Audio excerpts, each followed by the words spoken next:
Imagine a future where humanity has conquered the stars, where we're not just a planet-bound species, but a galactic empire. Sounds glorious, right? Well, buckle up, because in Warhammer 40,000, mankind's story isn't about triumph. It's about how the brightest golden age can crumble into the darkest nightmare. This is the rise and ruin of humanity. A tale of ambition, betrayal, and cosmic horror, so epic it'd make even the ancients tremble. From the heights of godlike technology to the agony of civil war on a galactic scale.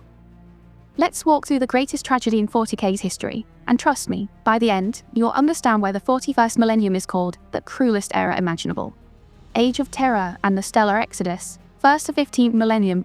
For millions of years after the Necrons, an ancient race of skeletal metal warriors and their captive god fragments, the C'tan went into hibernation on the hidden tomb worlds. The galaxy's surviving species slowly recovered from the devastation left behind. Eventually the Eldari, an advanced long-lived species often called Elder, rose to dominance, building an empire so vast its heart would one day collapse into a nightmarish warp rift known as the Eye of Terror. But on a small blue planet, Earth, or Terra as its people later named it, another species was climbing toward the stars. Over 40,000 years ago, humanity shook off its pre-industrial past and began reaching into space. This era, called the Age of Terror, or the Age of Progress by Imperial historians, saw massive, slow-moving starships haul colonists to nearby worlds, painstakingly terraforming them into new homes. This early scramble to the stars, known as the Stellar Exodus, is still shrouded in mystery.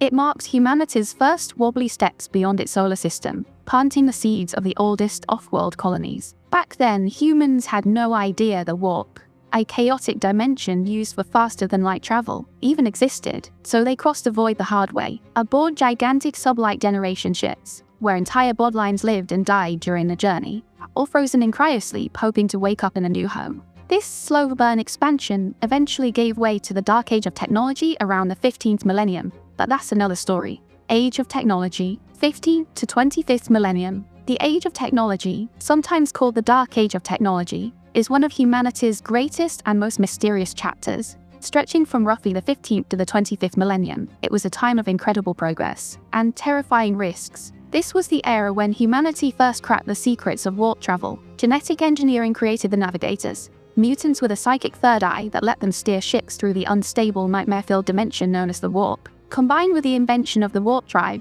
these navigators allowed faster-than-light travel, binding distant star systems together for the first time. But even before that breakthrough, humanity was spreading across the stars. Massive colony ships, packed with settlers and supplies, set out for distant worlds. Some of the earliest colonies, later known as night worlds, were founded before warp travel existed, back when ships still crawled between stars at sublight speeds. These worlds were often mining or farming outposts, meant to feed and fuel Earth's exploding population. By the time the Imperium rose in the 30th millennium, some night worlds had already been thriving, or struggling, for thousands of years. Those first colonists didn't have warp drives. Instead, they boarded enormous ships called Long March vessels, named for their epic, decades-long journeys. These were one-way trips. When a colony ship finally reached its destination, it would land and be torn apart for scrap. Its metal bones were forged into the settlers' first homes. There was no going back. Life on these new worlds was brutal. Some colonists found themselves hunted by deadly native predators or attacked by alien species who saw them as invaders. Others battled toxic atmospheres, deadly storms, or endless winters, forcing them to live on the sealed domes just to survive. Yet despite the hardships humanity endured, these scattered colonies would one day become the foundation of an empire. Though none of those early settlers could have imagined the horrors, or the wonders, still to come. Life on those early colony worlds was brutal, but humanity came prepared. The settlers brought with them standard template construct systems, incredibly advanced AI databases that held blueprints for everything from farming tools to war machines. Among the most vital creations were massive powered exosuits, armored shells of plasteel, a futuristic superstrong material. Equipped with heavy weapons, these towering suits turned their pilots into walking fortresses. Predators? Alien raiders? Toxic storms? No match for a human in one of these. The settlers called their armored guardians knights, after the ancient warriors of Earth's legends. And soon, they became far more than just protectors. The Throne Mechanicum, a mind-in control system that bonded pilot to machine, changed everything. Over generations, the knights did wear their suits. They merged with them. The throne's influence altered their minds, shaping them into a warrior aristocracy. Their original workaday armor was replaced with ornate adamantium plating. Even tougher than plasteel, decorated to show their status. No longer just laborers or soldiers, the knights became rulers. Tasks like clearing forests with their reaper chainswords, giant, roaring blades, or mining with basal cannons were handed off to lower ranks. Instead, the knightly houses focused on war, leadership, and protecting their people. They built towering strongholds and governed their worlds like feudal lords, bringing order to the chaos of early colonization.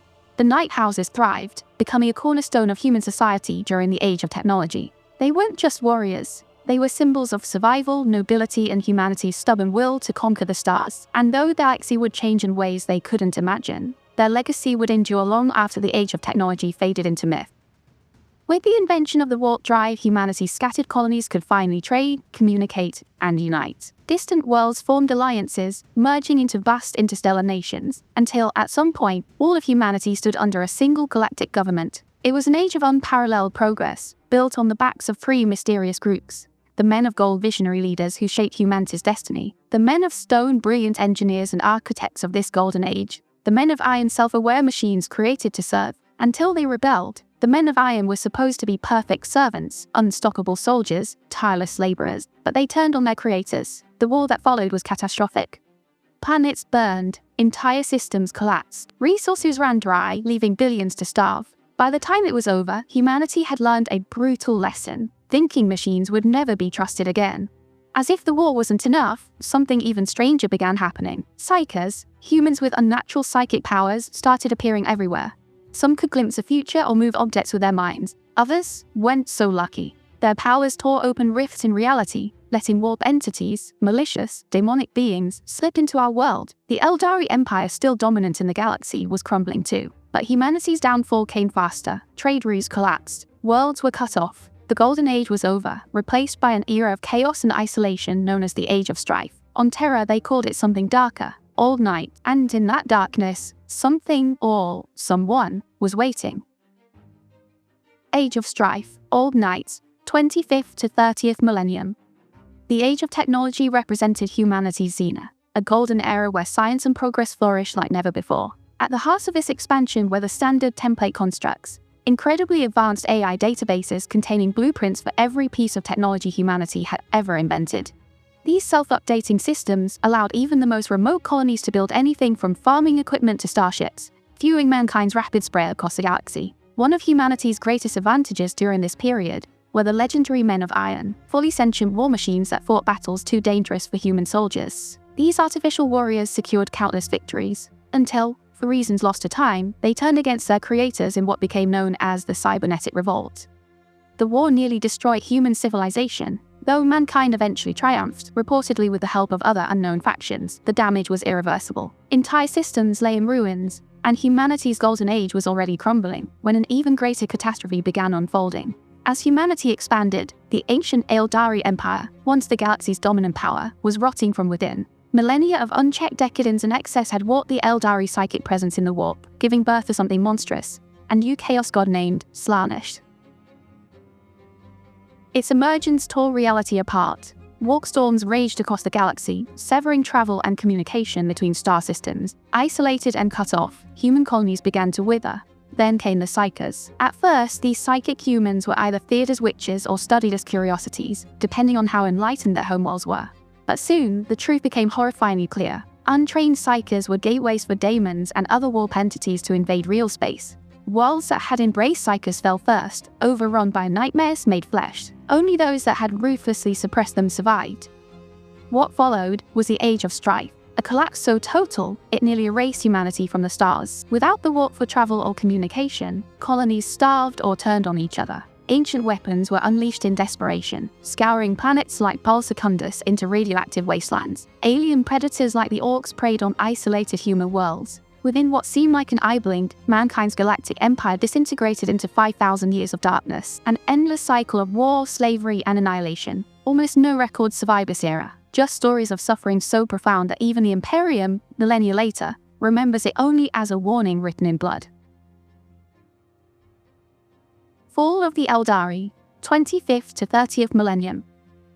The Eldari stood unchallenged as the galaxy's most advanced civilization before their fall.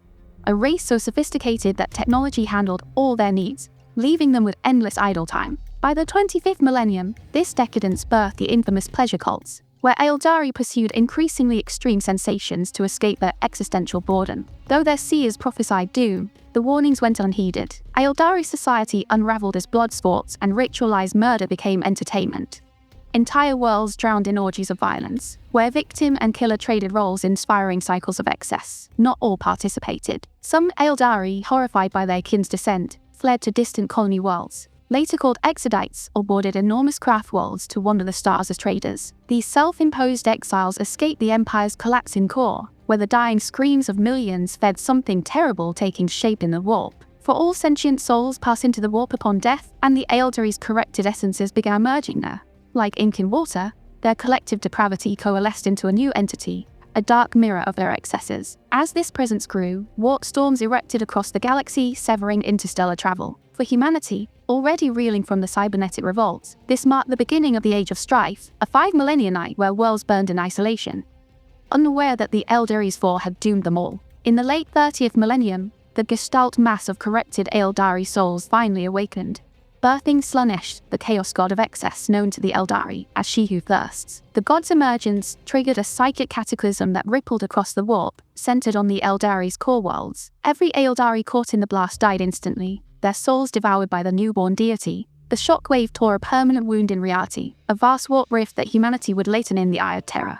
The once glorious Eldari homeworlds were twisted into nightmarish chrome worlds, realms of torment and ruin. Most of the Eldari pantheon, existing as warp entities, were annihilated by Slaanesh. Aina, the war god, fought back, but his form was shattered, his remnants bound within the infinity circuits of the surviving Eldari craft worlds. In times of dire need, shards of Haney could be summoned forth as fiery avatars, wrathful incarnations of the broken god. Only 2 other deities escaped destruction: Sebarak, the laughing god, who fled into the labyrinthine webway, hiding from Slaanesh's hunger; Isha, the goddess of life, who was torn from Slaanesh's grasp by Nurgle, the plague god. Now, she remains imprisoned in his rotting garden, a captive forced to endure his diseases. The fall shattered the Eldari Empire, leaving only scattered survivors. The craft worlds, colossal arcs built by those who had foreseen their civilization's decay, became the last refuges of Eldari culture. Some perished in the psychic tempest, but those that endured now drift through the void, carrying the remnants of a dying race. The Exodite world, situated far from the Eye of Terror's eruption, was spared the worst of Slaanesh's burst scream. These rustic colonies became isolated preserves of simpler Eldari life, though their inhabitants would forever bear the shame of their species' downfall. Meanwhile, the craft world Eldari, now calling themselves Asturiani, though outsiders still knew them as Eldar, developed a radical solution to prevent another fall. They created the pass system, a rigid societal structure where each individual dedicates decades to mastering a simple discipline, whether art, war, or scholarship, before consciously switching to another.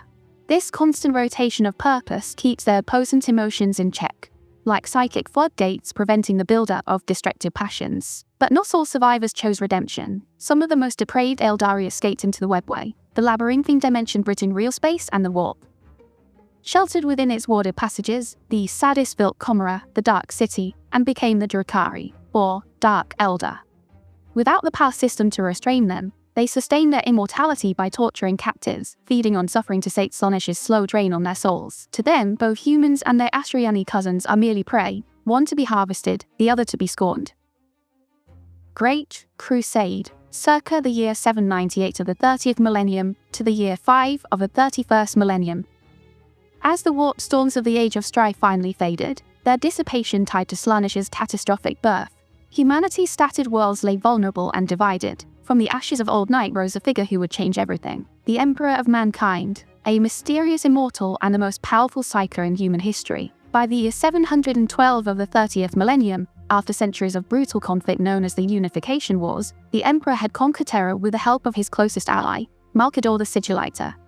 Now, he set his sights on the stars, his vision, to reunite all of humanity under the imperial truth, a philosophy rejecting superstition and religion in favor of reason and science. His weapons? The Space Marines, genetically engineered super soldiers and a vast imperial army. In the year 739 of the 30th millennium, the Emperor secured a crucial alliance with the cult Mechanicus, the tech priest of Mars who worshipped the machine god. The Treaty of Mars granted the Mechanicum religious freedom and political autonomy in exchange for their advanced starships and weaponry, essential tools for the coming Great Crusade.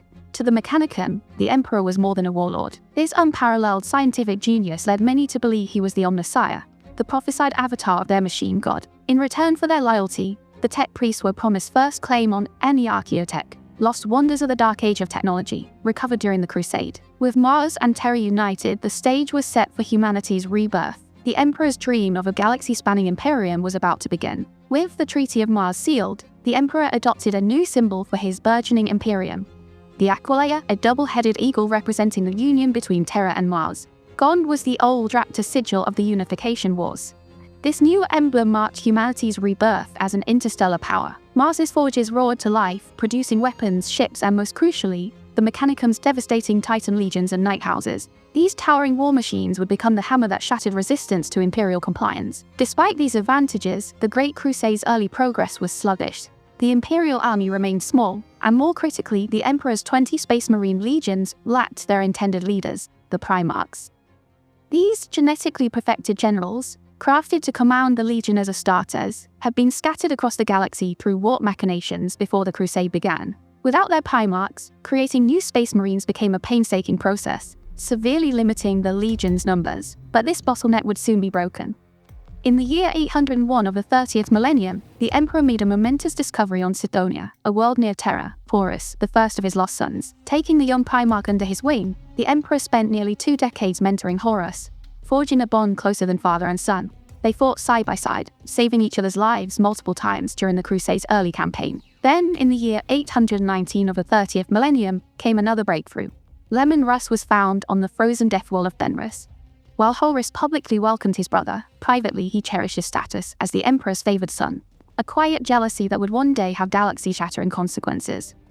One by one, the Emperor recovered his lost sons, each Primarch discovered on a distant world where the ruinous powers of Taos had tasked them. Reunited with their genetically tailored legions, the Space Marine forces swelled in numbers, drawing recruits from their Primarch's adopted homeworlds. With their fathers leading them, the legions could now produce new Astartes in just a year, a fraction of the time it once took. The accelerated gene crafting process implanted deep-seated flaws in many of the new Space Marines. Psychological and physical instabilities passed down from their Primarch's altered DNA. These hidden defects would fester over time, twisting some legions in ways the Emperor had not foreseen. And in the end, they would help unravel his grand vision for mankind. For 2 centuries, the Emperor's forces swept across the galaxy, reclaiming lost human worlds in the name of the newborn Imperium of Man.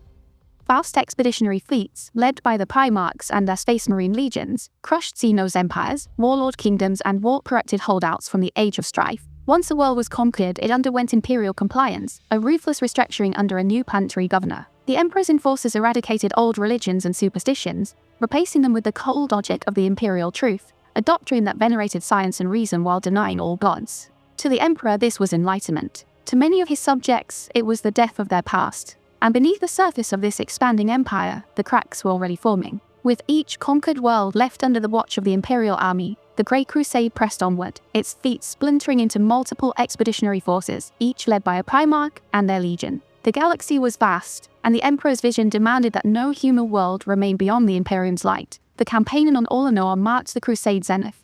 There, Horus and his lunar wolves, later renamed the Sons of Horus, crushed a massive orc empire, securing what the Emperor declared the greatest victory yet.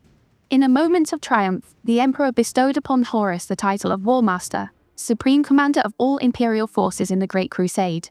Yet this honor came with a shadow. The Emperor revealed that he would return to Terra, entrusting the Crusade's continuation to Horus and his brothers. Though troubled by his father's sudden withdrawal, and the secrecy surrounding his plans, Horus accepted his new role. For 5 more years, the Imperium expanded under his command, reclaiming lost worlds and enforcing the Imperial truth. But in the year 5 of the 31st millennium, everything shattered. The betrayal of Horus plunged the galaxy into the cataclysmic Horus Heresy, a civil war that would decide the fate of humanity itself. Horus Heresy, circa the year 5 to the year 14 of the 31st millennium. Long before the fires of rebellion engulfed the Imperium, the rot had already taken root.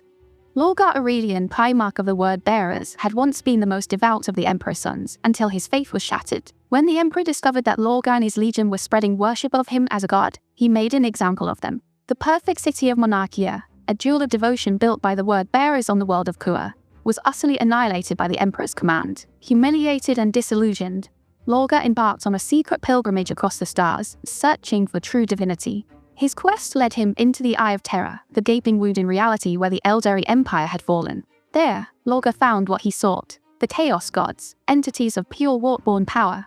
Convinced they were the true deities humanity should serve, he devoted himself to their vision, a galaxy where the material world and the warp would merge as one. For 40 years, Lorga worked in secret, laying the groundwork for betrayal. His ultimate target, Horus, the beloved War Master. Shortly after the triumph at Ullanor, Lorga orchestrated Horus' visit to the feral world of Davin. There, the War Master was struck down by a blade tainted with Nurgle's corruption, a plague even a Primarch's body could not resist. With Horus hovering between life and death, his desperate sons turned to the only ones who claimed they could save him, the Temple of the Serpent Lodge, a cabal of Davinite cultists. What followed would doom the Imperium. In the shadowed depths of the Davinite temple, a ritual of unspeakable corruption unfolded. Under the watch of Erebus, the Word-bearer's first chaplain, and guided by Lorga's sinister design, Horus's spirit was torn from his body and cast into the warp's turbulent depths. There, the Chaos Gods themselves made their offer, life in exchange for betrayal. They preyed upon Horus's deepest wounds, his gnawing doubt about the Emperor's love, his hunger for glory, his fear of being replaced. Through twisted visions and poisoned truths, they warped his mind until he willingly pledged himself to their cause. When his soul returned to his healed body, the War Master was no longer the Emperor's favored son, but a weapon aimed at the heart of the Imperium. In the years that followed, Horus moved with calculated precision, reshaping the Imperial war machine into an instrument of rebellion. Always at his side were Lorga and his demonic allies, their whispers helping turn brother against brother. One by one, 8 Primarchs fell to Horus's persuasion. He knew each sibling's weakness. Magnus's thirst for forbidden knowledge, Pacharao's resentment at being unappreciated, Anguin's festering hatred of tyranny. To some he offered freedom from the Emperor's restrictions, to others, promises of vengeance or dominion. Even Kelbahal, Mars's fabricator general, joined the cause, seduced by the prospect of unrestrained technological advancement beyond the Emperor's prohibitions. What began as secret alliances would soon erupt into a galaxy-wide conflagration, as Horus's carefully laid plans prepared to tear the Imperium apart. By the year 5 of the 31st millennium, Horus' conspiracy had festered into full-scale rebellion, a civil war that would later be remembered as the Horus Heresy. Nearly half the Imperium's forces had turned traitor. Entire planetary defense forces, regiments of the Imperial Army, 9 traitor legions of Space Marines, and a schism within the Mechanicum that saw Titan legions, night houses, and swathes of theouses, and swathes of the Tagmata swear allegiance to chaos. These renegade tech priests, who styled themselves the true Mechanicum, though history would brand them the Dark Mechanicum, became Horus' arsenal of war. The heresy's first true blow fell on Istvan III, where Horus executed a masterstroke of deception. Under the pretense of crushing a chaos-spawned uprising, he ordered the loyalist elements of 4 traitor legions, those Astartes he knew would never betray the Emperor, to purge the planet. Once they were committed to battle, Horus' fleet unleashed Virus bombs, a horrific bioweapon designed to reduce all life on the planet to rotting sludge. The Istvan III atrocity was meant to be a swift, merciless purge of dissent within his ranks. But the War Master's plan was not flawless. Some loyalists uncovered the betrayal before the bombardment. Warnings were sent, and though thousands perished in the initial viral onslaught, thousands more survived, donning sealed armor and rallying in the ruins. The virus bomb's lingering atmospheric toxins made orbital strikes ineffective, forcing Horus to commit his traitor legions to a brutal ground war. Street by street, bunker by bunker, against the very brothers they had fought beside for decades. Meanwhile, aboard the Death Guard frigate Eisenstein, a handful of loyalists, led by Captain Nathaniel Darrow, fled into the warp, carrying irrefutable proof of Horus' treachery. Their desperate mission: to reach Terra and warn the Emperor before it was too late. With the last loyalist on Istvan III exterminated by orbital fire, Horus withdrew his forces to the neighboring Istvan V, anticipating the Emperor's retaliation. Confident in their numerical superiority, the loyalists, led by Rogel Dawn, the Emperor's Praetorian, dispatched 7 legions to crush the rebellion in one decisive blow. They could not have been more wrong. Horus, ever the master strategist, had already secretly turned 4 of the 7 legions sent against him. As the loyalists made planetfall, their supposed allies opened fire, slaughtering them in a merciless ambush. The drop site massacre was a calculated horror. In minutes, 3 loyalist legions were nearly annihilated, their survivors left broken in the ashes. With this single act, Horus not only doubled his forces but crippled the Imperium's ability to resist his march toward Terra. What followed was 7 years of galactic carnage. System after system burned, as Horus's forces carved a path to the Sol system, leaving trillions dead in their wake. By the year 14 of the 31st millennium, the traitor legions reached Terra itself, laying siege to the Imperial Palace in a climactic battle that raged for 55 days. The war ended where it began, between father and son. Aboard Horus' flagship, the Vengeful Spirit, the Emperor confronted his fallen War Master in a duel that would decide the fate of the galaxy. Their battle was fought before loyalist reinforcements could arrive. ensuring that no matter the outcome, the Imperium would never be the same. Though mortally wounded, the Emperor mustered the full force of his godlike psychic might, not just to defeat Horus, but to annihilate him utterly. His once beloved son, now a monstrous avatar of chaos swollen with dark power, was not merely killed. His very soul was unmade, erased from existence so that even the ruinous powers could never reclaim him. It was an act of mercy as much as destruction, for the Emperor would not let Horus remain a slave to the gods who had corrected him. With Horus gone, the traitor legion's unity collapsed. As Roboute Guilliman and his Ultramarines arrived with fresh loyalist forces, the broken remnants of the heresy fled, not just from Terra, but from reality itself. They retreated into the Eye of Terror, the same warped rift that had birthed Slaanesh, where time and sanity twisted under Chaos Dominion. There, the traitors would fester, becoming the Chaos Space Marines who would plague the Imperium for millennia to come. The Emperor's shattered body was interred within the Golden Throne, a nightmarish life support system fused with arcane technology. Though his physical form was broken, his mind endured, anchored in reality to hold back the tides of the warp and sustain the Astronomicon, the psychic lighthouse that guided all Imperial ships through the darkness. The master of mankind would never rise again, but he would not truly die. In the heresy's bloody aftermath, a final tragedy unfolded. The battle for Sofa, and the activation of the ancient Varus device, sent a pulse of energy screaming into the void. Far beyond the galaxy, in the endless black between stars, something took notice. The Tyranids, a ravenous swarm of alien horrors, turned their countless hive fleets toward the Milky Way, drawn by the Astronomicon Siren Court. The Imperium had survived the heresy, but its greatest trials were still to come. Great Scouring. Circa the year 14 of the 31st millennium to an unknown date of the 31st millennium. The death of Horus did not end the war, it merely began the reckoning. In the wake of the Siege of Terra, the Imperium launched its brutal counter-crusade. The Great Scouring, the Decade's loyalist forces, led by the surviving Primarchs, hunted down the scattered traitor legions, purging them from Imperial space with relentless fury. One by one, chaos-held worlds were burned clean, their populations eradicated to the last soul to prevent the taint of heresy from spreading. Before his interment within the Golden Throne, the Emperor pronounced his judgment upon the traitors. They were declared excommunicate traitorous, erased from history, their very names struck from Imperial records. Isfahan 5, the traitor legion homeworlds, and every bastion of their rebellion was subjected to total extermination. No monument, no memorial, not even a whisper of their existence would remain. The Imperium would act as if they had never been. Those who survived the Scouring's wrath found no mercy, only exile. The traitor legions, their dark Mechanicum allies, and the corrupted remnants of the Imperial army and navy were driven like rabid beasts into the Eye of Terror, the same hellish maw that had birthed Slaanesh. There, amidst the Walk's madness, they would fester, waiting, plotting, and dreaming of vengeance. The Scouring was not a victory. It was a cleansing by fire, a desperate attempt to cauterize the wound of betrayal. But some wounds never truly heal. With Horus dead and his forces broken, the surviving traitors fled in disarray. Some into the uncharted void, others into the hellish depths of the Eye of Terror or lesser warp rifts, like the Maelstrom. Leading the loyalist pursuit was Roboute Guilliman, Primarch of the Ultramarines, who now bore the mantle Imperial Regent and Supreme Commander of the Imperium in the Emperor's stead. The war did not end with Terra's salvation. For decades, Guilliman's forces hunted down the scattered traitor legions, purging corrupted worlds and driving the last remnants of chaos into exile. Entire star systems were scoured of heresy and placed under the watchful gaze of the newly formed Inquisition, created to root out corruption wherever it festered. The Emperor's vision of enlightened age, free of superstition and ignorance, had died with the heresy. In its place rose something darker, the Age of the Imperium, a grinding epoch of dogma, suspicion, and unending war. The Scouring had purged the traitors, but it could not cleanse the galaxy of fear. What followed would be 10,000 years of stagnation and suffering, a grim testament to Horus' lasting victory, even in defeat.